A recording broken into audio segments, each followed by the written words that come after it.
Si quieres empezar, Ximena. Vale, bueno, a ver, yo estudié psicología y después conocí lo que era la investigación cualitativa y he trabajado toda mi vida en eso. Investigación social, trabajé durante, bueno, no sé cuántos años llevo trabajando, como 35 años, mogollón de años trabajando en investigación de mercado, en la época como más de expansión acá en España, en los 80, y al fin ahora hago más investigación social, ¿no? Desde que estoy ahí en 21 gramos y en marcas con valores, que es como una investigación más sociológica y no tan centrada en un producto como lo que había hecho hace un montón de tiempo. Esa es como un poco la trayectoria.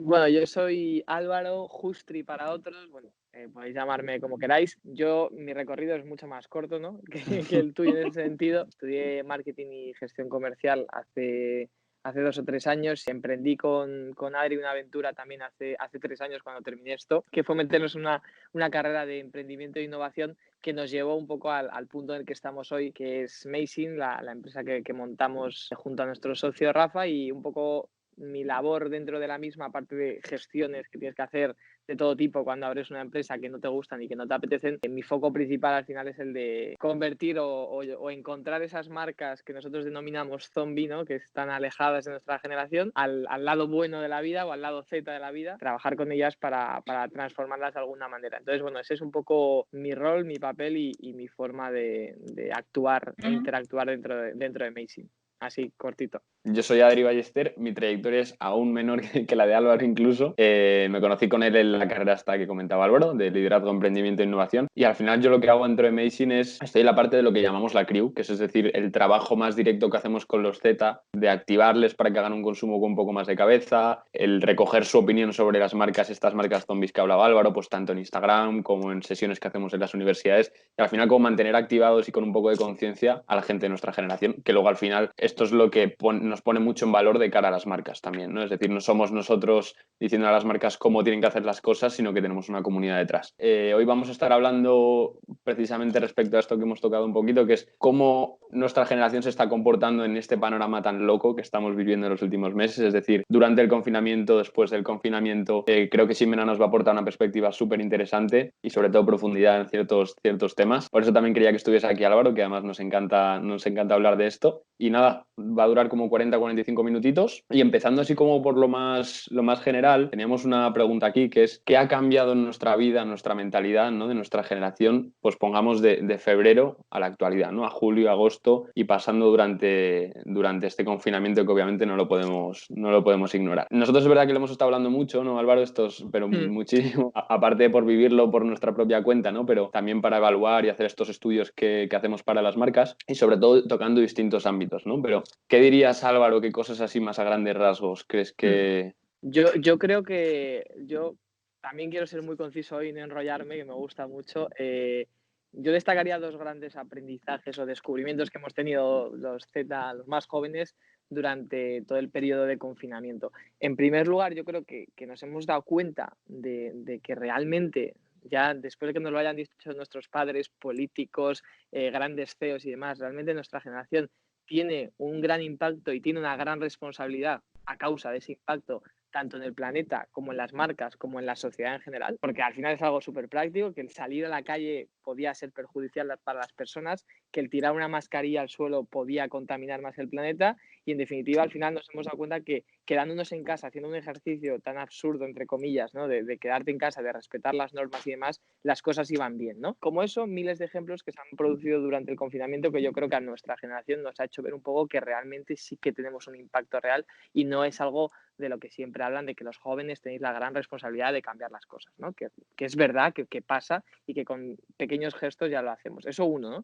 Y en segundo lugar, que está más relacionado con el consumo, yo creo que nos hemos dado cuenta también de que no necesitamos todo lo que tenemos. Yo, por poner un ejemplo súper práctico de mi persona, yo me he dado cuenta que no necesito pagar lo que pagaba antes por ir a un gimnasio, ¿no? Que lo puedo hacer en mi casa, lo puedo hacer abajo en el jardín de mi casa, al aire libre, gasto cero, ¿no? Comprarme unas cintas, ver 4 vídeos en YouTube y entrenar sin necesitar tener una suscripción a un gimnasio. No digo que por esto vayan a morir los gimnasios, ¿no? Pero es por poner un ejemplo, ¿no? Que al final nos hemos dado cuenta que podemos vivir bien, vivir genial, vivir a gusto con mucho menos de lo que estábamos acostumbrados antes del COVID. Entonces yo creo que son los dos grandes bloques, ¿no? Aprender que no necesitamos tanto y darnos cuenta de que de verdad impactamos en el planeta, las personas y las marcas en general. O sea, yo creo que eso de que podemos vivir con menos y como gastando menos, consumiendo menos, yo creo que fue para todas las generaciones un gran aprendizaje, ¿no?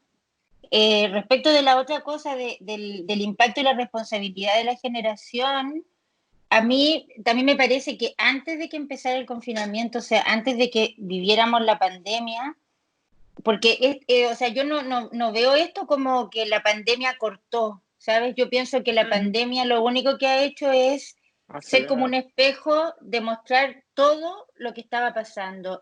Y en todo lo que estaba pasando que la generación más joven estaba teniendo un protagonismo sumamente importante respecto de alguna manera de liderar y de decir que el cambio climático realmente era una necesidad, de que es imperioso, que no es algo que podamos esperar otros 20 años más, ¿entiendes? Entonces, por una parte, pero sí hay un aprendizaje que yo creo que es intergeneracional, que te diste cuenta, que nos dimos cuenta que con mucho menos podíamos hacer o seguir la vida, ¿vale? Y a mí eso me parece que es interesante, y luego que también que si paramos las acciones, o sea, que si, por ejemplo, lo típico, ¿no? Lo que salía Venecia, los canales limpios, no sé qué, no sé, pues todos los animales llegaban a las ciudades, o sea, todo ese tipo de cosas que realmente, si había un cambio de hábitos, algo pasaba afuera.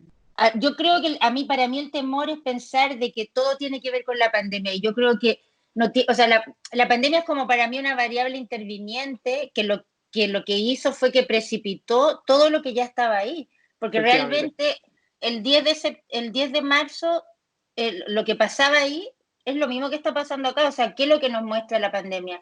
Todas las brechas que hay, todas las desigualdades, ¿entiendes? O sea, porque nos afecta a todos por igual, pero no de la misma manera. Porque yo, por ejemplo, decía, yo vivo en una casa grande, vivo solo con mi hijo y tengo un espacio, pero ¿y qué pasa cuando vivo en 40 metros cuadrados y somos 10? O sea, para mí esas eran las preguntas que yo me hacía, ¿no? Pero yo creo que sí hay un aprendizaje que es para todas las generaciones, que con menos podemos vivir la vida y podemos tener como satisfacciones, ¿no? Eso. Y esto está súper relacionado, obviamente, con el tema de los hábitos de consumo, y lo que tenemos, pues obviamente tiene una relación directa con lo que compramos, ¿no? Y con lo que acaparamos, que a veces es demasiado. Entonces, en el tema de hábitos de consumo, sí que hemos estado nosotros, obviamente es donde más nos centramos, ¿no? En Meixin. Nos gusta mucho hablar, como os comentaba el otro día Ximena, del concepto de las tensiones, ¿no? El querer algo, pero que haya otra fuerza externa que haga que me resulte muy compleja, pues, esa decisión. Al final, creo que obviamente es algo propio del ser humano y que lo tenemos todos, pero obviamente por el nivel de información al que tenemos acceso los jóvenes, al que estamos sometidos, pues obviamente esta tensión pues se agrava muchas veces, ¿no? Pues el tema de la sostenibilidad. He estado durante el confinamiento mucho tiempo, me he visto muchos documentales de Netflix, que hay unos documentales divulgativos de la leche muy guays, pero claro, luego voy al supermercado y veo el producto que tiene plástico, que me genera más confianza, de esto hablamos, me genera más confianza que el que hay al lado, ¿no? Por el tema del contagio. Entonces ahí entra en juego una tensión de repente, ¿no? Entonces, ¿qué tensiones creéis que han sucedido durante el confinamiento? Primero hablando durante el confinamiento, porque creo que esto de la desescalada y posterior creo que cambia bastante. Yo creo que una, por ir tirando, que veo Sí. clara, también esto es que al final yo creo que nos va a pasar mucho que hay muchas tensiones que hemos vivido todos, tengamos la edad que tengamos, pero digo,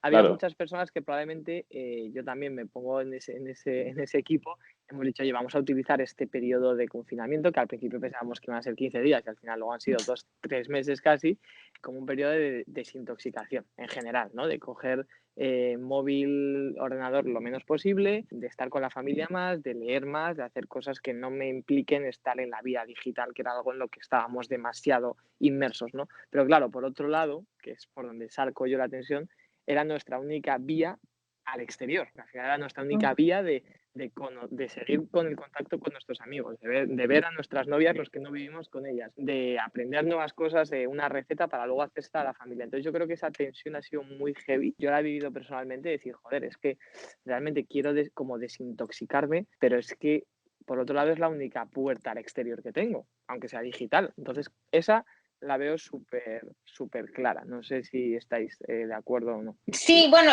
también, o sea, es que era como paradójico, porque al final la vida, la normalidad era a través de la tecnología, no tenías otra alternativa si querías estar con alguien, o sea, porque no era solamente que uno trabajaba por la videollamada, sino que hacía el ocio a través de la videollamada, Exacto, entonces eso lo modificó todo, ¿no? Todos tuvimos, yo por ejemplo, o sea, todos tuvimos que aprender yo tomaba clases online de gimnasio, ¿no? Entonces el Zoom no lo conocía, lo tuve que conocer ahí, ¿no? Y enterarme claro. de cómo funcionaba. Sí, claro, ahí son como cosas, o sea, como te cambió tanto la cotidianeidad, sí, yo creo que se generaron nuevas tensiones porque hubo, no en el caso de la generación más joven, pero otras generaciones tuvimos que entrar mucho más en la tecnología y hacerla muchísimo más cotidiana porque yo el ordenador lo uso solo para trabajar.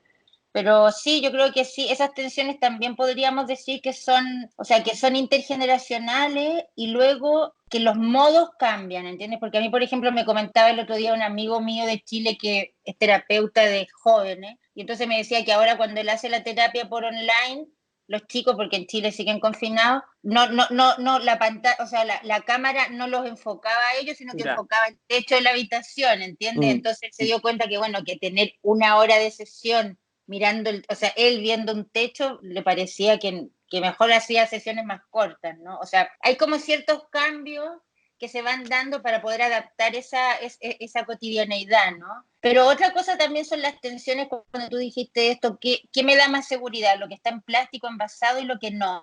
La paranoia de la contaminación, que es como un miedo como ancestral, ¿entiendes? Gatilla probablemente comportamientos nada sostenibles, o sea, la sí. mascarilla, ¿entiendes? O sea, todo ese tipo de cosas. Entonces, por supuesto que yo creo que ahora hay choque de fuerzas, ¿no? Es complicado, porque a lo mejor consumimos mucho más plástico o mucho más alcoholes, muchas más cosas que antes uno decía, bueno, ahora voy a comprar todo fresco y llevo solo mi bolsa, y ahora no, te da más miedo, ¿no? Entonces, sí, han emergido nuevas tensiones que se han sumado a las otras que ya Sí, a teníamos ver, como identificadas, ¿no? Yo pienso que eso es lo que ha efectivamente. pasado. ¿Mm? Ya que sacamos como porque yo ahí no quería mencionar esa, pero es verdad que ya post pandemia, ¿no? Al salir a la calle, creo que ha habido una cosa que también le ha pasado a mucha gente y yo lo he comentado porque lo he observado bueno, pues llevo en Asturias un tiempo y veo que en las playas hay un montón de gente, más de lo habitual, ¿no? Y me extraña. Y una de las cosas que yo pensaba o creo que puede ser también es porque mucha gente, jóvenes y mayores, durante la pandemia obviamente han generado un ahorro económico, tienen más dinero porque probablemente no hayan gastado lo que gastaban en su día a día, no salían a tomar copas, no salían al cine, no salían, etc, etc, etc. Y al abrirse la puerta te encuentras en una situación, si las cosas te han ido bien obviamente y no te has encontrado en situación de paro ni nada, pero nuestra generación lo normal es que muchos no estén trabajando, te has encontrado con un poder adquisitivo mayor. Entonces ahí se genera otra vez la tensión de, oye, consumo y compro a lo loco y me voy a donde sea y gasto todo el dinero o intento consumir de una forma más responsable. Nosotros en la campaña esta que hemos lanzado de consumo cuidado, al final va un poco, es muy complicada para muchos chavales y chavalas de nuestra generación porque se encuentran con un bolsillo con más dinero, ¿no? Con más posibilidad de gasto. Y eso hace que la tensión sea cada vez más fuerte porque veo más complicado que decidan tomarse ese tiempo de reflexión para consumir o no porque tiene más dinero, básicamente. Mm. Entonces, yo creo que ahí hay una tensión súper fuerte también que creo que se irá rebajando porque el gasto ya otra vez irá menguando de Se alguna manera. normalizará, sí.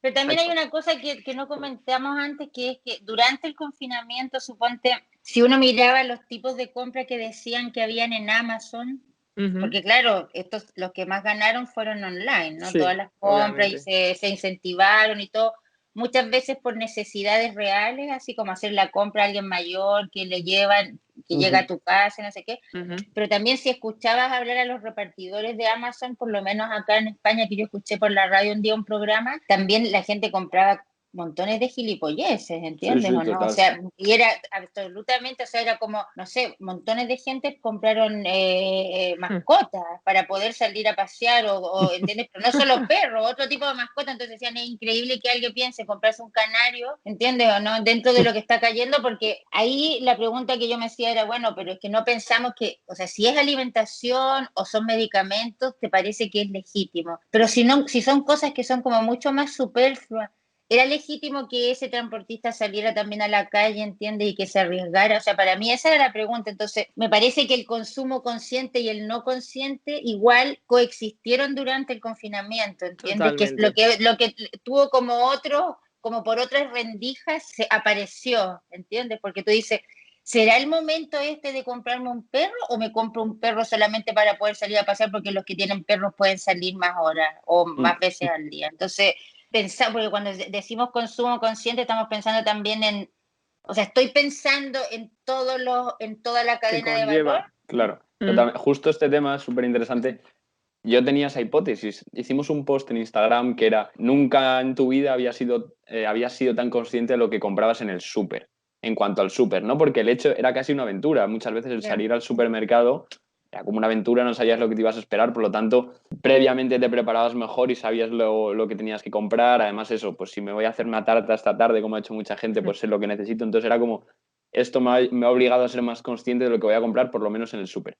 Pero también lanzamos otro post que fue en cuanto a lo de Amazon, que también teníamos una hipótesis ahí de que eso generaba tensión. Depende mucho del hogar, ¿no? En mi casa es verdad que, sobre todo al principio, intentamos limitarlo al máximo, con esto que dices de limitarlo a lo estrictamente necesario. Luego, obviamente, lo hemos ido perdiendo y después del confinamiento, pues de hecho me he dado cuenta que hemos mantenido el ritmo prácticamente de pedidos online y tal. Y un punto que ha tocado antes Álvaro, y que nosotros hemos identificado, evaluando esto así, analizándolo un poquillo, es que la gente lo veía, aparte del consumo, que muchas veces siempre ha sido como válvula de escape, ¿no? Como la vía al exterior, es decir, es mi única vía de traerme algo de fuera prácticamente que me cree un nuevo estímulo en casa. Es decir, pues me compro pues el canario que has dicho, Ximena, y me lo traen a casa, es como algo de fuera que estoy pudiendo tener aquí dentro y que me está generando una experiencia distinta. Entonces sí que vimos en las respuestas del post que lanzamos que había un montón de tensiones. Había gente que tocaba el tema que has dicho del miedo del miedo al contagiar o que te contagie el repartidor. Luego hablaban también el tema que otro que genera tensión es el dar puestos de trabajo. Es decir, lo que pasa es que, claro, luego por otro lado había gente que hablaba de que Amazon es una multinacional y que no necesita el dinero. Entonces había como un montón de factores que al final hacía que había gente, como decimos, pues súper rayada. Es que para mí es como uno de los temas más conflictivos, porque realmente, o sea, si uno dice quiénes ganaron y quiénes perdieron, ¿entiendes? Los que vendían online son los que más ganaron. Unas veces por necesidad y otras no, pero yo creo que esa idea como clásica del consumo, de que consumo en realidad no porque lo necesite, sino que porque voy a satisfacer otro tipo de necesidades, generalmente mucho más hedonistas, que es lo que yo te comenté el otro día, Adri, de cómo era el consumo en los 80, ¿no? Que todo era, o sea, cuando yo hacía estudios de mercado en esa época, todo era como el placer, ¿entiendes? Todo tenía que ver con una cosa absolutamente individual, pero cuando lo ponemos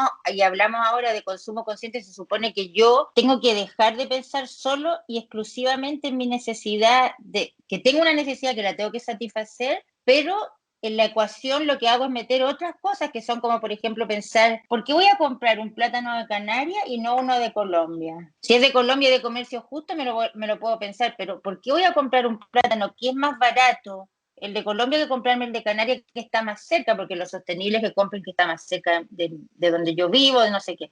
Entonces yo creo que, como lo llaman ustedes, las tensiones clásicas del consumo, yo creo que sí se reprodujeron durante el confinamiento con estas compras superfluas, ¿entiendes o no? Y que son las clásicas, que o sea, hablar del consumo consciente no quiere decir que toda la gente lo esté haciendo, sino que es una ola que viene y que la gente se va sumando y nunca vamos a pensar que, porque claro, cuando tú hablas de este tema, yo por ejemplo cuando hablo con la gente de mi generación, ¿vale? El tema de tomar avión, no tomar avión, no sé qué, ese tipo de cosas. Ellos dicen, bueno, pero yo ahora que he llegado a la jubilación, tengo el derecho de poder viajar donde yo quiera. Es mi derecho. Entonces tú dices, no, sí está bien, si es tu derecho y todo lo que quieras, pero tal vez en las elecciones que yo hago, porque una cosa es viajar en avión 1 o 2 veces al año y otra cosa es viajar en avión todos los fines de semana, es distinto, ¿entiendes? Porque yo cuando digo, ¿cuánto vale un precio? O sea, es imposible pensar que tú estás pagando realmente el impacto que tiene en un billete de avión, por ejemplo, Madrid-Milán, 48 euros, ida y vuelta,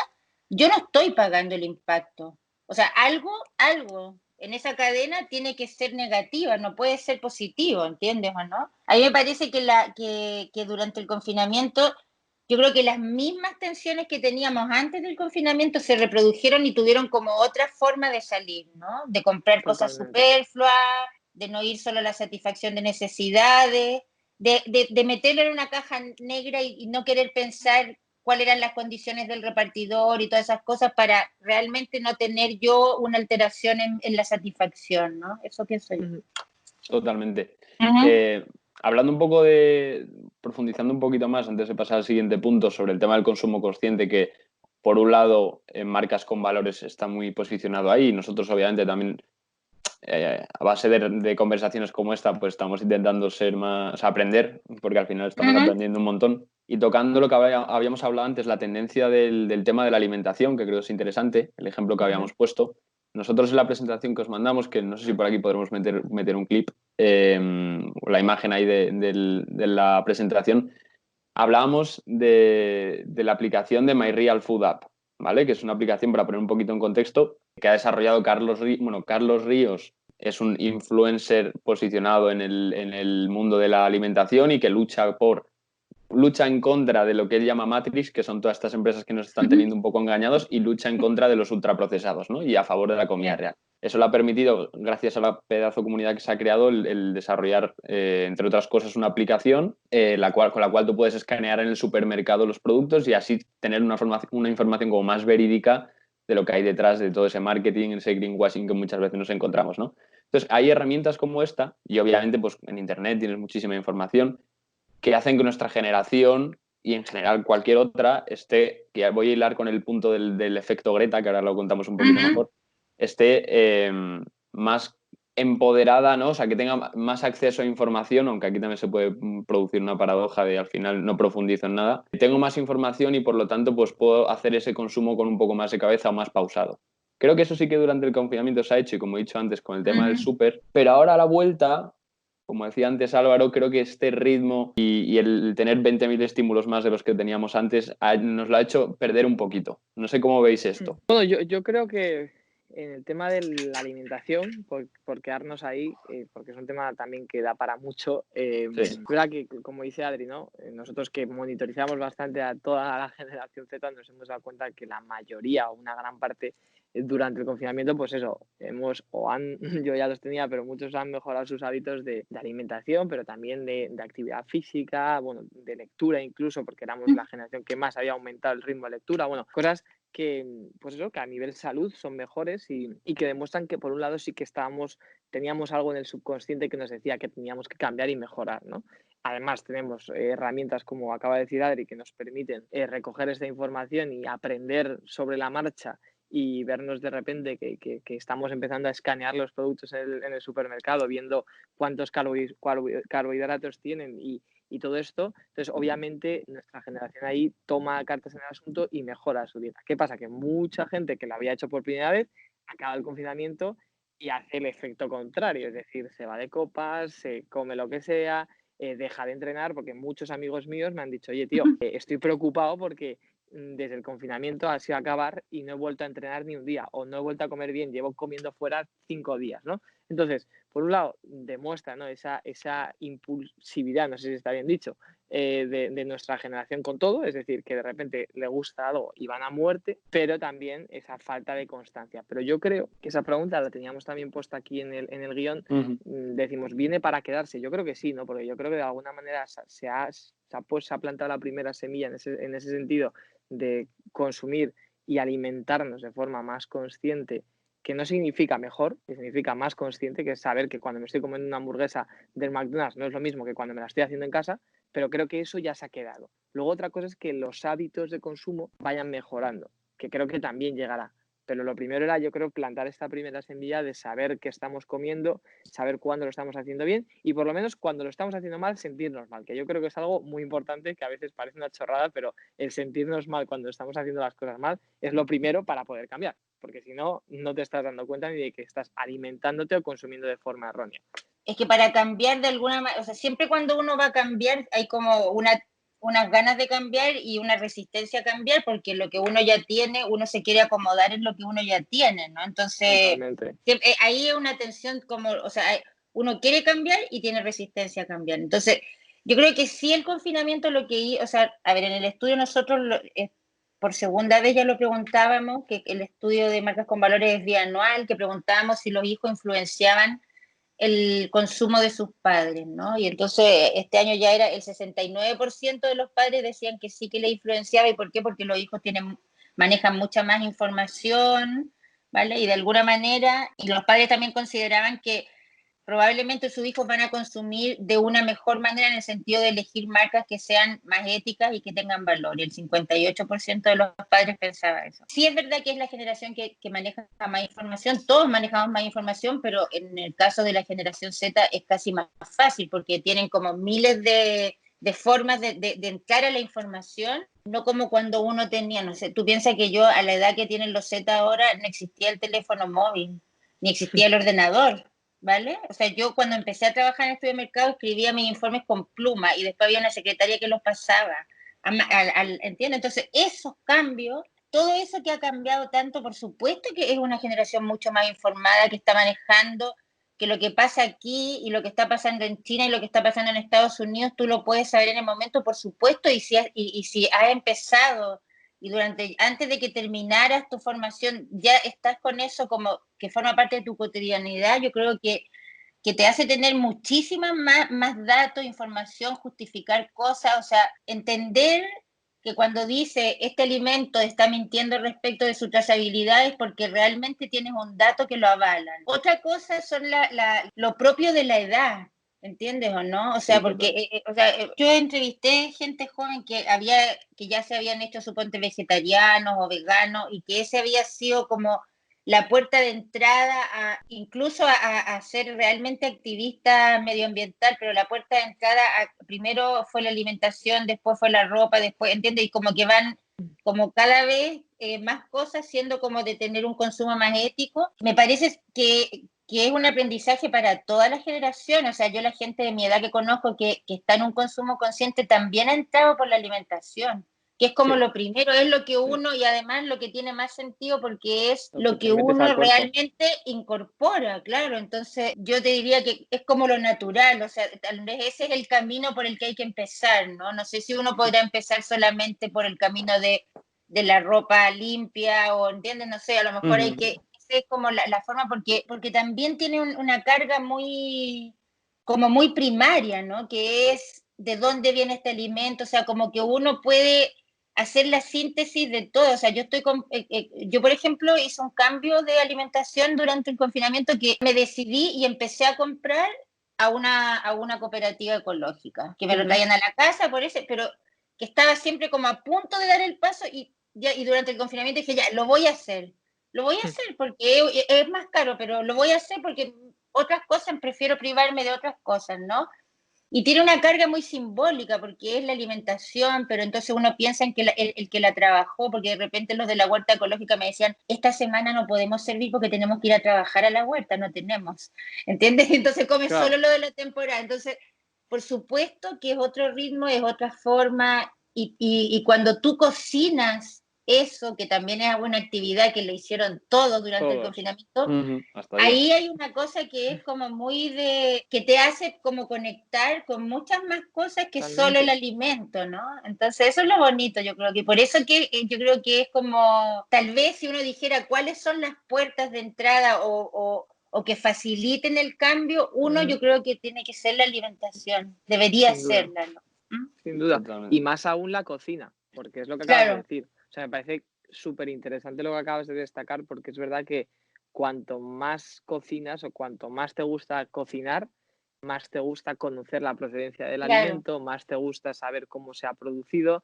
más te gusta saber qué te va a generar tanto en boca como en cuerpo. O sea, creo que si tuviéramos de hecho que dejar un tip ya de primeras, es lo que acaba de decir Ximena, que es, oye, si quieres empezar a consumir de una forma más responsable, más consciente y mejor para el planeta, empieza por la alimentación, que es lo que te vas a meter al cuerpo. Y de hecho es lo más lógico, yo creo que a nivel humano, empezar por ahí. Me parece súper Ujú, interesante. ujú. Totalmente. Aquí se me encendía a mí una bombilla que es, bueno, pasando un poquito también a otro bloque, pero al final tiene muchísima relación. No es tanto 21 gramos como Amazing, al final parte de su propósito es pues, esa transformación con las marcas. Es decir, hay muchas marcas que nosotros llamamos zombie, que hay 20.000 maneras de denominarlas que al final pues tienen que hacer ese cambio de chip, que algunas están más lejos, más cerca de todo este paradigma, ¿no? Pero ¿cómo entran las marcas en esta ecuación del consumo consciente? Es decir, si los consumidores cada vez pensamos con un poquito más de cabeza, ¿cómo tendría que hacer una gran marca que ya está aquí asentada en España,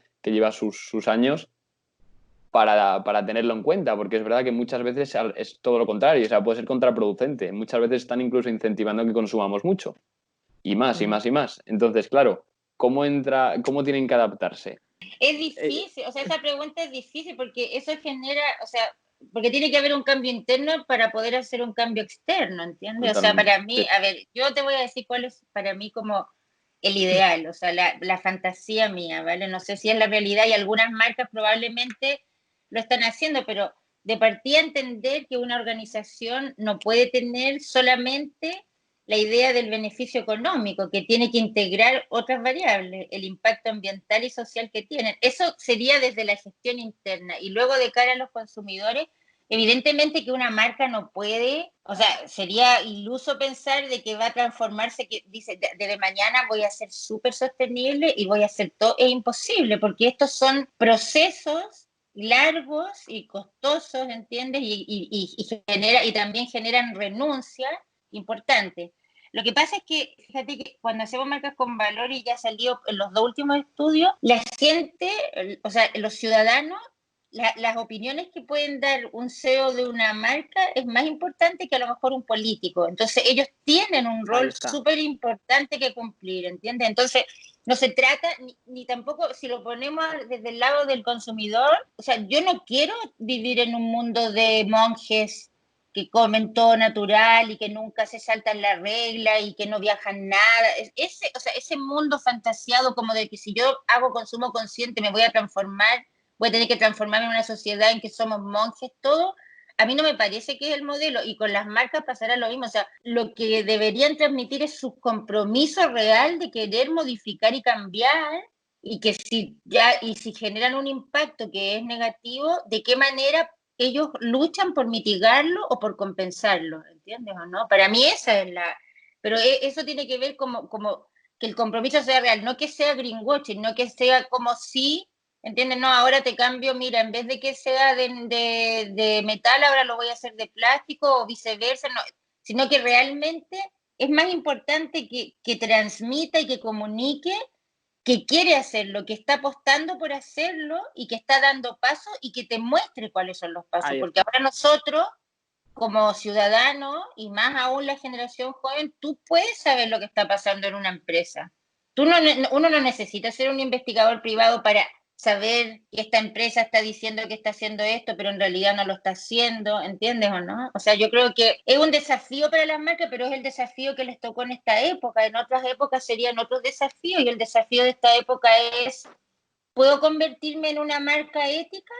¿Cuáles son los pasos que tengo que dar? Ese para mí sería el cambio, ¿entiendes? Y en la ética significa que el producto o el servicio que voy a ofrecer a mis potenciales o mis consumidores tienen ese ingrediente que en el fondo para mí es un ingrediente ético, no es otro, que es respeto los derechos de las personas.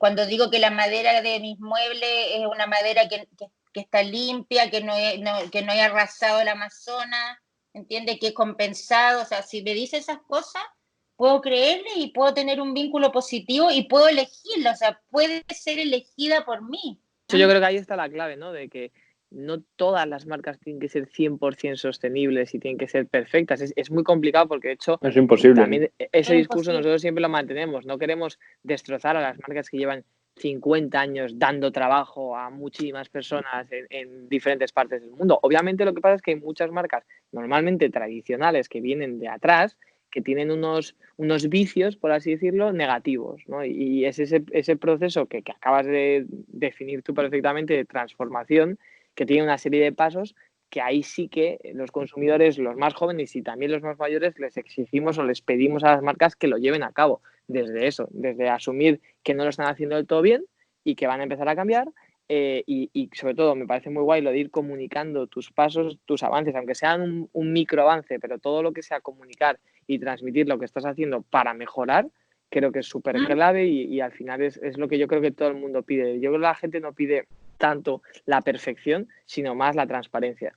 Y con la transparencia yo creo que es donde se puede llegar a mucho y donde los consumidores es donde realmente compran a las marcas. Marcas transparentes y que no crees que te están vendiendo algo que no es, sino algo que realmente te abren las puertas de su casa y dicen, así somos, ¿sabes? Esa es la diferencia con los años 80, que antes era la publicidad, ¿entiendes? La propaganda, y entonces te decía, bueno, a mí me hacían hacer estudios así, ¿cuál es la imagen de esta marca? ¿Cuál es su identidad? ¿Qué es lo que tiene que situarse aquí? ¿Tiene que hablar de esto y no sé qué? Pero nunca pensaban que si hablaba, suponte, de cómo eran las condiciones de sus trabajadores, podía ser un gancho para que uno dijera, oye, entre esta y la otra, elijo esta que trata súper bien a la gente y me caen bien.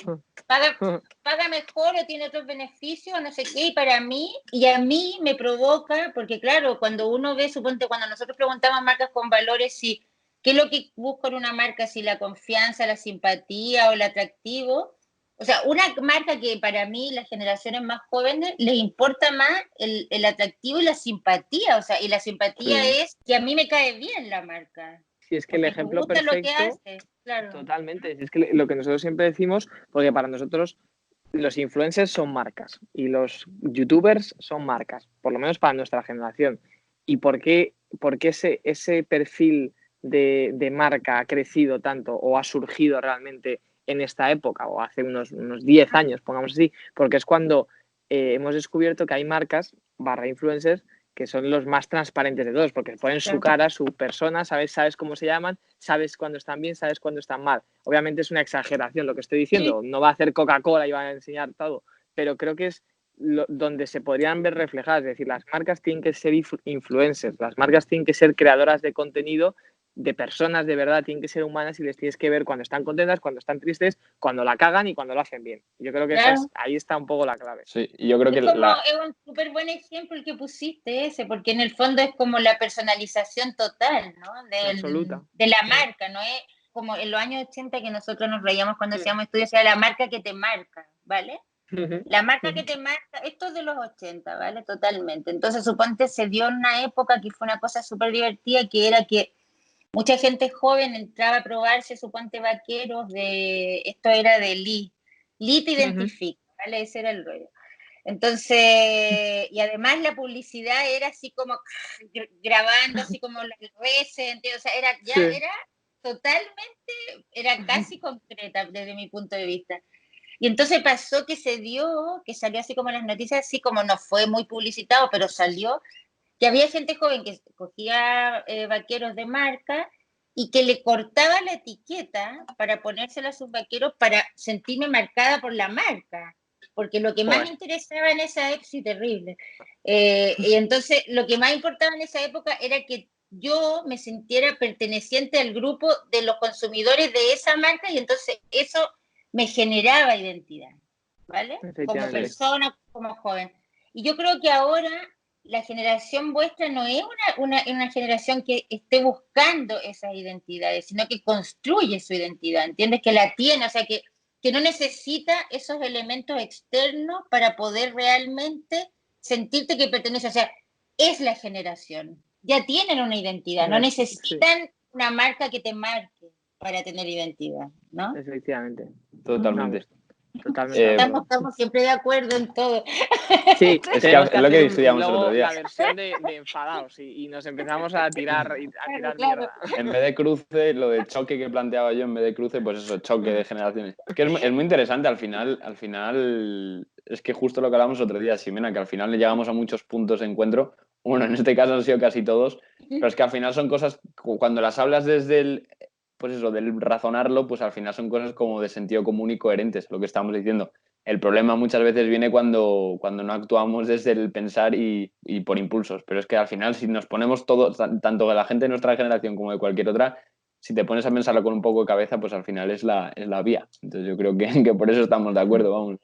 Iba a decir porque es el sentido común, pues, claro. ¿sí? O sea, en el fondo es eso, pero es que también sabes qué pasa, que el sentido común es el menos común de los sentidos, ¿entiendes? Porque cuando tú dices lo obvio, esto es lo obvio, o sea, lo que estamos hablando son cosas que no son extraordinarias, que si uno las piensa son cosas que todo el mundo las podría ver, no es lo Sí. extraordinario, ¿entiendes? Lo extraordinario es porque hay algunos que hacen así, ¿no? Es para mí, o sea, que se tapan los ojos. Eso para mí es lo extraordinario. Y al final esas Lo son que- nuestras responsabilidades y con nuestros propósitos como empresas y tal, es cambiar poco a poco eso, tanto el mundo empresa como el mundo consumidor y tal. Es curioso, pero incluso nosotros muchas veces miramos para otro lado, o sea que al final es el eterno, la eterna incógnita, el cómo descifrar eso. Así que nada, yo creo que vamos a ir cerrando ya. Creo que para cerrar podríamos hacer como un mini ronda entre los tres de cómo vemos este futuro.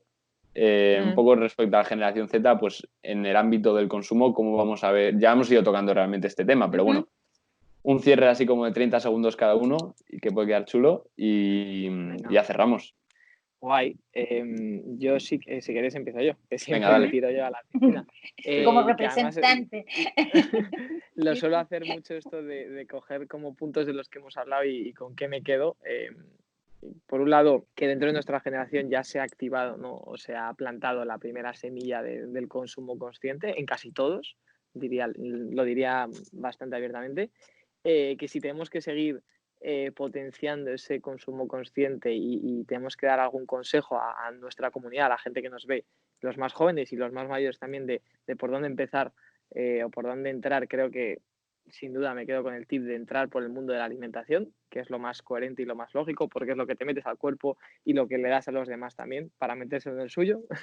Y desde el punto de vista de las marcas, yo creo que el post-COVID ha acelerado, aunque ya era algo que estaba aquí, por eso lo ha acelerado, el marketing de transparencia. Es decir, marcas que en torno al mundo del consumo consciente y en torno al mundo de la sostenibilidad, lo primero que tienen que hacer es ser transparentes para luego seguir avanzando. Entonces yo me quedo con esos tres grandes titulares, si se puede decir, que los he sacado todos de ti, pero bueno, me los llevo porque me han servido para cerrar de una forma coherente.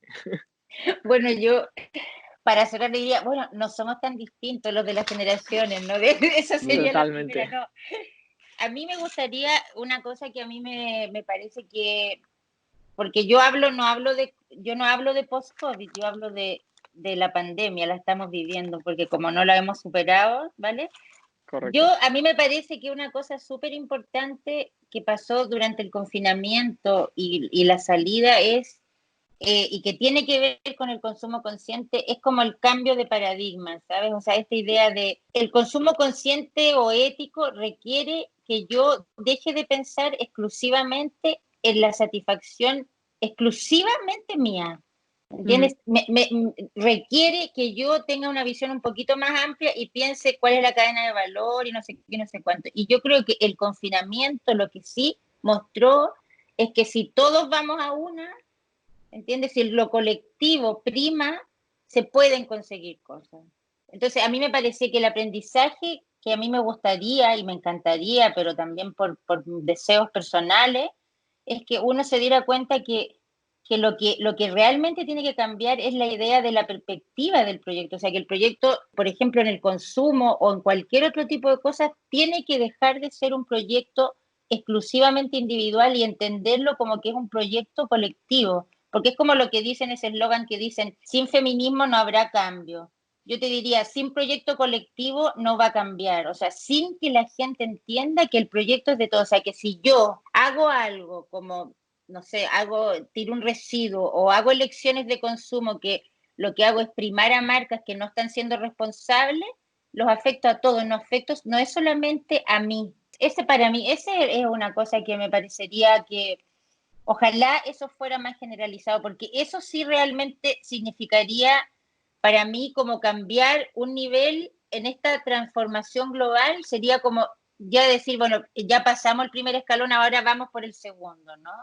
Esa de alguna manera. No sé si me entendieron bien lo que es, pero es Perfectamente. Yo ayer, y ya cierro yo también, justo en un curso que tuve ayer, hablaba exactamente de lo mismo. Es decir, si nos unimos bajo un propósito que al final cada organización por su historia y por otro lado por lo que vende, cada empresa va a tener un propósito distinto, ya puede ser pues acabar con la desigualdad en Sumatra, me invento, por decir un ejemplo súper concreto, ¿no?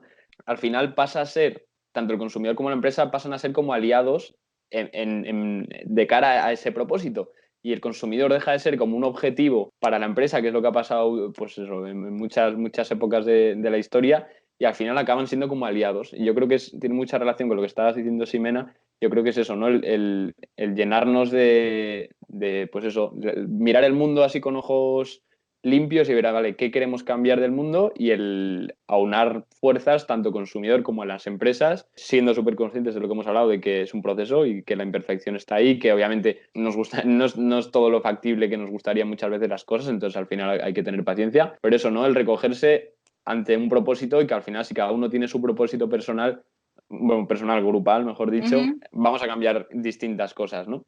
Claro, pero es lo que está pasando ahora con el cuidado o no cuidado del post-confinamiento, ¿entiendes? O, nada? O sea, o sea, es solamente, yo digo, no, bueno, a mí me da igual porque yo soy joven y me puedo, no, a ver, no da igual, o sea, la idea del proyecto, o sea, de que el proyecto es, porque el proyecto es colectivo, el proyecto no puede ser solamente individual, porque yo vivo en comunidad y las alianzas, o sea, y esto también tiene que ver con los ODS, tiene que ver con todo, ¿entiendes? O sea, no hay posibilidad de cambio. Totalmente. O sea, cuando dice, es la única, o sea, ¿cuáles son los caminos para realmente lograr la transformación? A mí me parece que si eso lo aprendiéramos por lo que nos pasó viviendo el confinamiento, a mí no en todo el mundo, pero que eso fuera como generalizado, yo creo que realmente sería como haber dado un pequeño paso o un gran paso a lo mejor. Nada, pues muchísimas gracias, chicos. Creo que ha estado muy interesante. Vale, muchas gracias. Gracias a ustedes.